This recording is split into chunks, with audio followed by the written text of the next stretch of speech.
ഈശോ മിശിഹായിക്ക് സ്തുതിയായിരിക്കട്ടെ. ആരാധന ക്രമവത്സരത്തിലെ അവസാനത്തെ ഞായറാഴ്ചയായി ഇന്ന് തിരുസഭയിൽ ക്രിസ്തുരാജന്റെ തിരുനാൾ ആഘോഷിക്കുന്നു. 1925 ഒന്നാം ലോക മഹായുദ്ധത്തിന് ശേഷം ലോകം ദൈവിക കാര്യങ്ങളും ആത്മീയതയും മറന്ന് ഭൗതികയുടെ പിന്നാലെ പോവുകയും ക്രിസ്തീയ വിരുദ്ധ ആശയങ്ങൾ പ്രചരിക്കുകയും ചെയ്തപ്പോൾ അന്നത്തെ മാർപ്പാപ്പയായിരുന്ന പയസ് 11 പാപ്പയാണ് ക്രിസ്തുരാജന്റെ തിരുനാൾ തിരുസഭയിൽ സ്ഥാപിക്കുന്നത്.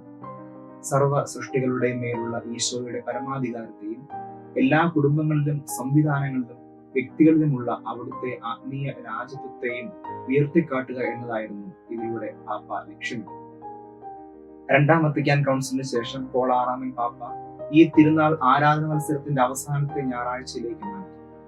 ഈശോയുടെ ജീവിതത്തിലെ സുപ്രധാന നിമിഷങ്ങളിലെ കേന്ദ്രമാക്കി മംഗളവാർത്ത കാലത്തിൽ ആരംഭിച്ച് പള്ളിക്കുദാശ കാലത്തിൽ അവസാനിക്കുന്ന 9 കാലഘട്ടങ്ങളിലൂടെ ഈ ഭൂമിയിലെ സഭയുടെ സ്വർഗം ലക്ഷ്യമാക്കിയുള്ള തീർത്ഥാടനത്തെയാണല്ലോ അനുസ്മരിപ്പിക്കുന്നത്. അങ്ങനെ നോക്കിയാൽ ഈ തീർത്ഥാടനത്തിന്റെ അവസാനത്തെ സ്റ്റേഷനാണല്ലോ ഇന്ന്. മനുഷ്യാവതാരം ചെയ്ത വചനത്തിന്റെ ദൈവരാജ്യ പ്രഘോഷണത്തിലൂടെ മനസാന്തരപ്പെട്ട് അവന്റെ കുരിശുമരണ ഉത്ഥാനങ്ങളിലൂടെ രക്ഷിക്കപ്പെട്ട് അവിടുത്തെ തിരുശരീര രക്തങ്ങൾ ഭക്ഷിച്ചും പാനം ചെയ്തും 12 ശ്ലീഹന്മാരിലൂടെ അവിടുത്തെ വചനങ്ങൾ കേട്ടും അനുസരിച്ചും ഈ ലോക ജീവിതത്തിനപ്പുറം മറ്റൊരു ജീവിതമുണ്ടെന്ന് വിശ്വസിച്ച് അത് ലക്ഷ്യമാക്കി ജീവിച്ചു വളർന്ന സഭ തന്റെ നാഥനും മണവാളനും രാജാവുമായ മിശിഹായ്ക്ക് സ്വയം സമർപ്പിച്ച് തന്റെ തീർത്ഥാടനം പൂർത്തിയാക്കുന്ന സുന്ദര ദിനങ്ങളാണ്. തന്റെ രാജാവായ മിശിഹായ്ക്ക് സ്വയം സമർപ്പിക്കുന്ന ഈ ദിവസം തന്നെ മിശിഹായുടെ രാജത്വ തിരുനാൾ ആഘോഷിക്കുന്നത് എന്തുകൊണ്ടും ഉചിതമാണ്. ഇന്നത്തെ 4 വായനകളിലും മിശിഹായുടെ രാജത്വം പ്രത്യക്ഷമായും പരോക്ഷമായും പ്രതിധ്വനിക്കുന്നുണ്ട്. ഇന്നത്തെ ഒന്നാമത്തെ വായന ഇസ്രായേൽ ജനത്തിന്റെ ആരാധനാ കേന്ദ്രമായ ജെറുസലേം ദൈവാലയം ദാവീദ് രാജാവിന്റെ മകനായ സോളമൻ പണി കഴിപ്പിക്കുകയും ദൈവ സാന്നിധ്യത്തിന്റെ അടയാളമായ വാഗ്ദാന പേടകം പ്രതിഷ്ഠിക്കാനുള്ള ശ്രീകോവിൽ അല്ലെങ്കിൽ അതിവിശുദ്ധ സ്ഥലം സജ്ജമാക്കുകയും ചെയ്യുന്ന ഭാഗമാണ്. യഹൂദ ജനത്തിന്റെ രക്ഷകനായി കടന്നു വരാനിടുന്ന മിശിഹായെ പറ്റിയുള്ള പ്രധാനപ്പെട്ട 3 സങ്കല്പങ്ങൾ ഇവയായിരുന്നു. അബ്രാഹത്തെ പോലെ എല്ലാ ജനതകളെയും അനുഗ്രഹിക്കുന്ന വിശുദ്ധനായ ഒരു പുരോഹിതനായിരിക്കുമോ, മോശയെ പോലെ ജനത്തെ നയിക്കുന്ന ധീരനായ ഒരു പ്രവാചകനായിരിക്കുമോ, ദാവീദിനെ പോലെ എല്ലാവരെയും ഒരുമിച്ച് കൂട്ടി രാജ്യം സുസ്ഥിരമാക്കുന്ന ശക്തനായ ഒരു രാജാവായിരിക്കുമോ. ഇതിൽ ഇന്ന് നമ്മൾ ധ്യാന വിഷയമാക്കുന്നത് ഈശോയുടെ രാജത്വത്തെ കുറിച്ചാണ്. ഇസ്രായേൽ ജനത്തിന്റെ ചരിത്രത്തിലെ ഏറ്റവും ശക്തനായ രാജാവായിരുന്നു ദാവീദ്.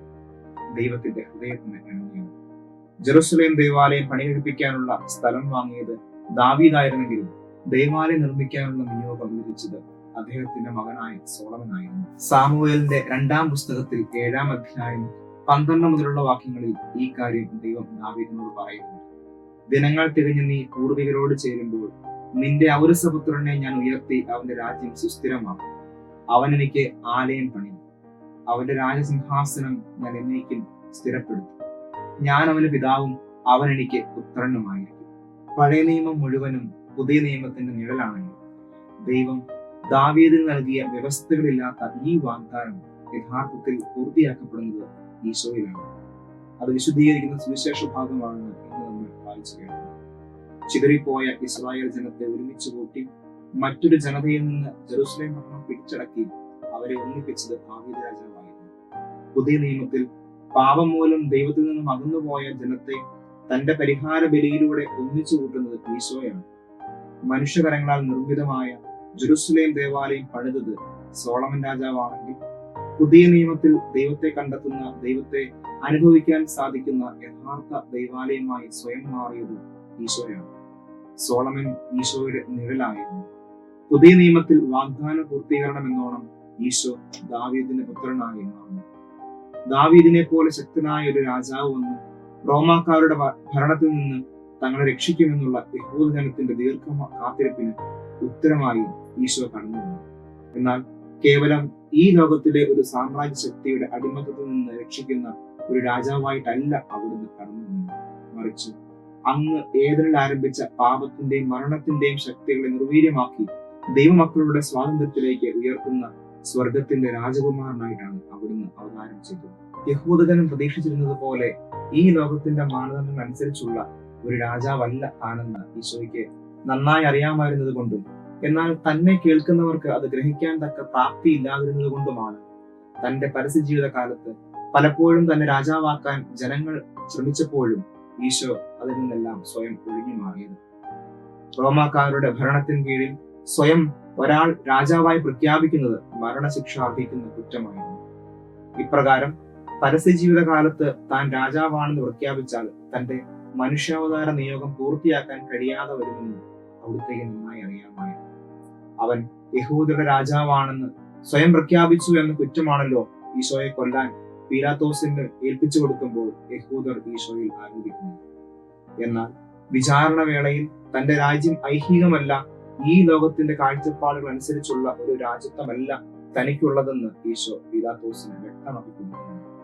യഥാർത്ഥത്തിൽ രാജാവായവനെ സ്വയം രാജാവായി പ്രഖ്യാപിച്ചു എന്ന ആരോപണം ഉന്നയിച്ച് മരണശിക്ഷയ്ക്ക് ഏൽപ്പിച്ചു കൊടുക്കുന്ന വിരോധാഭാസമാണ് ഇവിടെ കാണുന്നത്.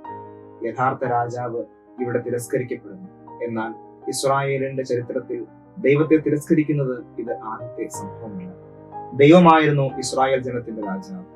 രാജാവായിരുന്ന ദൈവത്തെ തിരസ്കരിച്ച് ചുറ്റുമുള്ള മറ്റു രാജ്യങ്ങളെ പോലെ തങ്ങൾക്കും ഒരു രാജാവ് വേണമെന്നുള്ള യഹൂദ ജനത്തിന്റെ ശാഠ്യമാണ് ബാബിലോൺ അടിമത്തത്തിന്റെ അടിസ്ഥാന കാരണമെന്ന് ബൈബിൾ പണ്ഡിതർ ചൂണ്ടിക്കാണിക്കുന്നു. എന്നാൽ ദൈവത്തെ നാം തിരസ്കരിക്കുമ്പോഴും അവിടുന്ന് നമ്മെ തിരസ്കരിക്കുന്നില്ല എന്നുള്ളതിന്റെ ഉത്തമ കാഴ്ചയാണ് ഇന്നത്തെ രണ്ടാമത്തെ വായനയിൽ നാം കാണുന്നത്.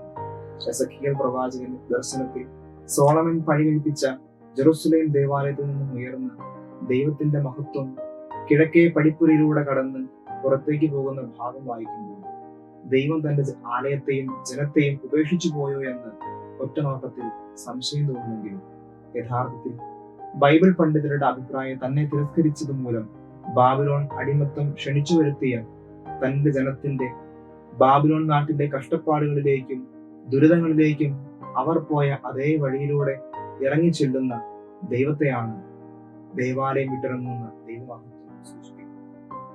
ദൈവജനം കഷ്ടത അനുഭവിക്കുമ്പോൾ അത് മനസ്സിലാക്കാത്ത ഒരു ദൈവമല്ല നമ്മുടെ ദൈവം, മറിച്ച് അവരുടെ കഷ്ടപ്പാടിൽ കൂടെ ഇറങ്ങി വരുന്ന നാഥനാണ്. 50 വർഷക്കാലം ബാബിലോൺ നാട്ടിൽ അവരുടെ കഷ്ടപ്പാടിൽ കൂടെ നിന്ന് അവരെ ആശ്വസിപ്പിച്ചവനാണ്. പ്രവാസം കഴിഞ്ഞ് തിരികെ തന്റെ ജനം സത്യദൈവത്തെ മനസ്സിലാക്കി മടങ്ങി വരുമ്പോൾ അവരെ മുമ്പിൽ നിന്ന് നയിച്ചുകൊണ്ടുവരുന്ന ദൈവ സാന്നിധ്യമാണ് ഇന്ന് നമ്മൾ വായിച്ചു കേട്ട ദൈവത്തിന്റെ മഹത്വം ദൈവാലയത്തിലേക്ക് കടന്നു. പരിശുദ്ധ കുർബാനയിൽ സങ്കീർത്തന ഭാഗത്ത് നമ്മൾ പാടും പോലെ ചിതറിയൊരു ഇസ്രായേൽ ജനതയെ നാഥൻ വീണ്ടും ചേർക്കുന്നു. പണിയും നോർസ്ലേം നഗരിയവൻ കരുണാവാരിധിയാവനെന്ന്. നമ്മുടെ ജീവിതത്തിലെ ചെറിയ കഷ്ടപ്പാടുകളും വേദനകളും സഹനങ്ങളുമെല്ലാം ദൈവത്തിന്റെ ശിക്ഷയല്ല, മറിച്ച് ശിക്ഷണമാണെന്ന് നമുക്ക് വ്യക്തമാക്കി തരുന്ന ഭാഗമാണ്. ഇപ്രകാരം പഴയ നിയമത്തിലെ ദൈവത്തിന്റെ രാജസങ്കല്പം ഈശോയിൽ പൂർണ്ണത പ്രാപിക്കുന്നു. രാജ്യങ്ങൾ വെട്ടിപ്പിടിച്ചിട്ടില്ല, പടയോട്ടങ്ങൾ നടത്തിയിട്ടുമില്ല. പിന്നെ എങ്ങനെയാണ് അവൻ രാജാവായത് എന്നുള്ളതിന്റെ വിശദീകരണമാണ് ഇന്നത്തെ ഹെബ്രായ ലേഖനത്തിൽ. കാലത്തിന്റെ പൂർണ്ണതയിൽ തന്നെ കുരിശിൽ ബലിയായി അർപ്പിച്ചുകൊണ്ടാണ് ഈശോ പുതിയ നിയമത്തിന്റെ രാജാവാകുന്നത്. യോഹന്നാന്റെ സുവിശേഷത്തെ വ്യാഖ്യാനിക്കുന്ന ബൈബിൾ പണ്ഡിതർ പറയുന്നത് കുരിശിൽ ഈശോ കിടക്കുന്നത് യുദ്ധം ജയിച്ചു വന്ന ഒരു രാജാവിന്റെ ആത്മസംതൃപ്തിയോടെയാണ്. ഈശോയുടെ കുരിശിന്റെ മുകളിൽ പീലാത്തോസ് എഴുതിയിരുന്ന യൂദന്മാരുടെ രാജാവായ നസ്രയക്കാരൻ ഈശോ എന്ന ആ തലക്കെട്ട് യഥാർത്ഥ രാജാവിനെ ലോകത്തിന് മനസ്സിലാക്കി കൊടുക്കുന്ന അടയാളമാണ്. ഈശോ രാജാവാണ്, ജനഹൃദയങ്ങളിൽ ഇന്നും വാഴാൻ ആഗ്രഹിക്കുന്ന സ്നേഹരാജാവാണ്. മഹത്വപൂർണനായ വിധിയാളനായ രാജാവായി അവൻ വീണ്ടും പ്രത്യാശാപൂർവം തന്നെ കാത്തിരിക്കുന്നവരെ രക്ഷിക്കാൻ അവൻ വീണ്ടും. കുഞ്ഞുനാളിൽ പഠിച്ച ആ സുഹൃതജപം നമ്മുടെ നാവിൽ എപ്പോഴും ഉണ്ടായിരിക്കട്ടെ. യൂദന്മാരുടെ രാജാവായ നസ്രയക്കാരൻ ഈശോയെ പെട്ടെന്നുള്ള മരണത്തിൽ നിന്നും ദുർമരണങ്ങളിൽ നിന്നും ഞങ്ങളെ രക്ഷിക്കണം. ആമേൻ.